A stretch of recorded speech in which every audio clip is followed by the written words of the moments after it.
Ushba is an intimidating peak located in the Caucasus mountain range in the nation of Georgia. Like many of the mountains I've covered on the channel, Ushba's slopes directly fall on the borders of Russia and Georgia in a hotly disputed region between the two nations. Ushba's uniquely shaped, steep slopes that protrude from the landscape around it have garnered the peak renown since ancient times, when it was thought to be the home of the goddess of the hunt in local mythological lore, as its rather unusual pronged appearance, where the mountain diverges into two distinct summits of nearly equal heights, sets it apart from many of the other peaks in the Caucasus range. The slightly shorter north peak of Ushba stands at a height of 15,387 feet, while the south peak of Ushba marks the peak's true summit, reaching a maximum altitude of 15,450 feet. Naturally, due to Ushba's sharp, jutting appearance, it quickly became one of the most sought-after first ascents in Europe in the early years of the sport of mountaineering, and earned a nickname of the Matterhorn of the Caucasus range.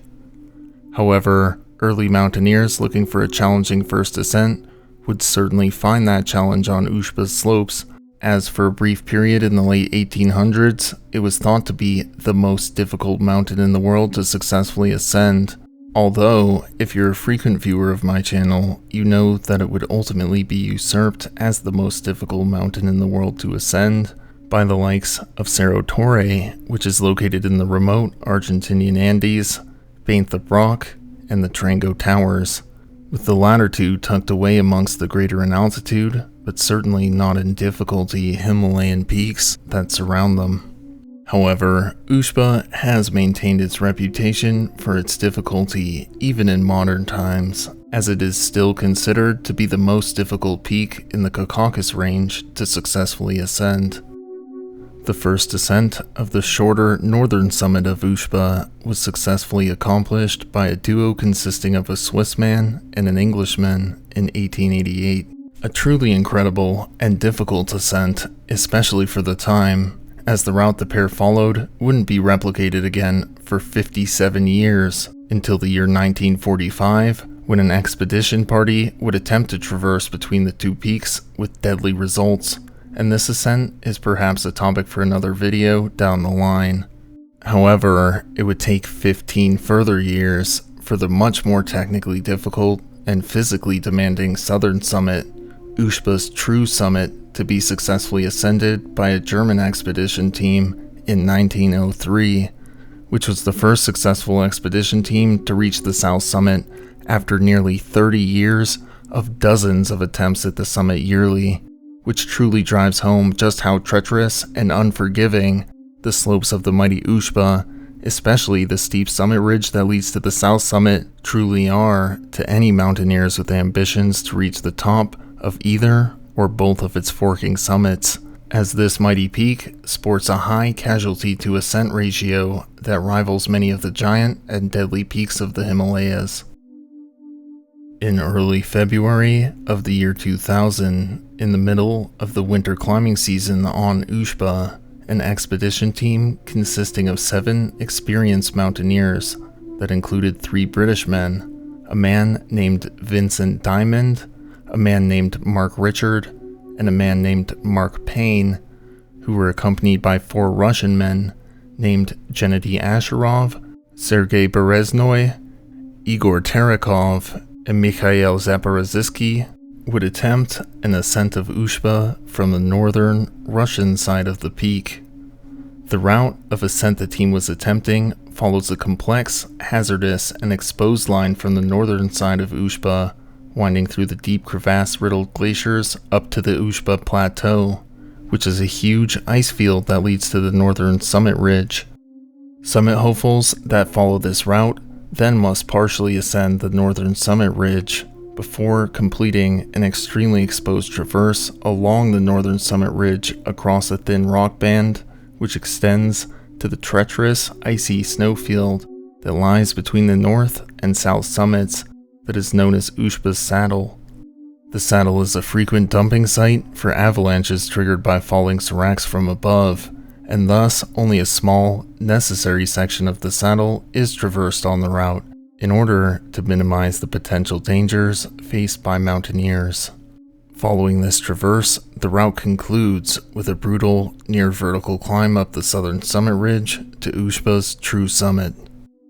On February 9th, 2000, the 7 men in the expedition team set off on what would be the first leg of their journey, as they spent the day arduously winding their way up through the steep, complex glaciers and their many crevasses, and had reached the Ushba Plateau, the typical location of the route's first overnight camp, by the early evening of the 9th.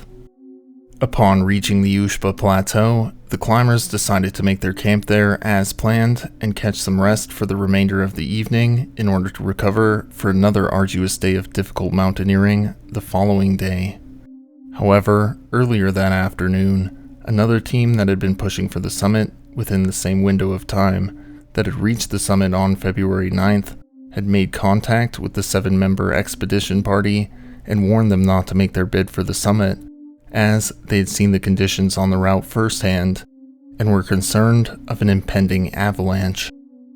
However, upon the team of 7's refusal to heed their advice, the successful summit team further warned them that if they intended to proceed regardless, that they should set their camp on one of the small sheltered ledges on the north summit ridge instead of on the plateau, as it is a dumping ground for avalanches triggered higher up on the mountain. However, upon reaching the plateau after navigating the steep glacier, the 3 British climbers in the group were completely exhausted, certainly too exhausted to climb any further that day, which is why they decided not to heed the other team's advice at all and had set their camp for the night on the plateau as they had originally planned,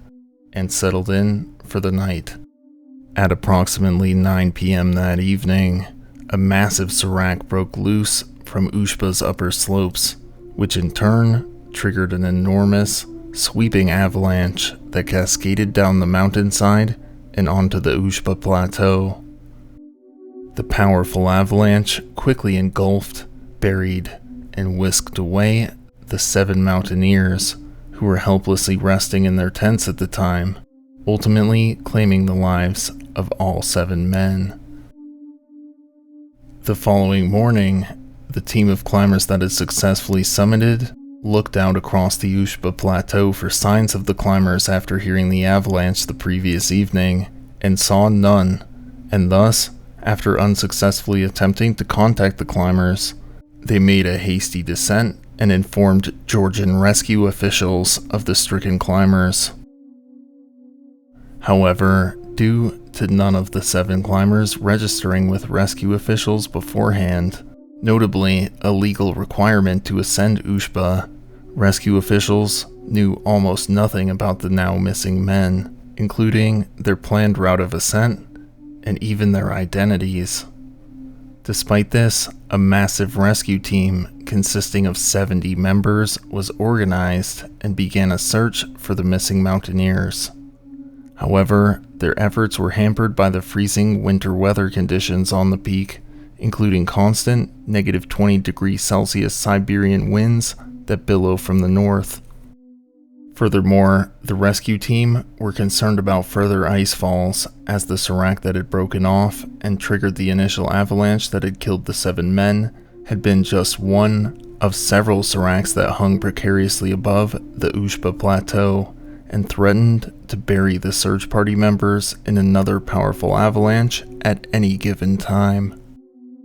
Over the following few days, the team was able to recover several items belonging to the climbers, including a backpack that belonged to one of the British climbers. Despite finding some of their belongings, the search team were unable to locate the missing climbers' bodies by the time the search was called off on February 15th, as the weather had continued to worsen, and the looming seracs above only further threatened to collapse at any given moment, which posed far too great of a risk for the rescue team to continue their search any longer. All 7 men were pronounced dead following the unsuccessful efforts to locate their bodies.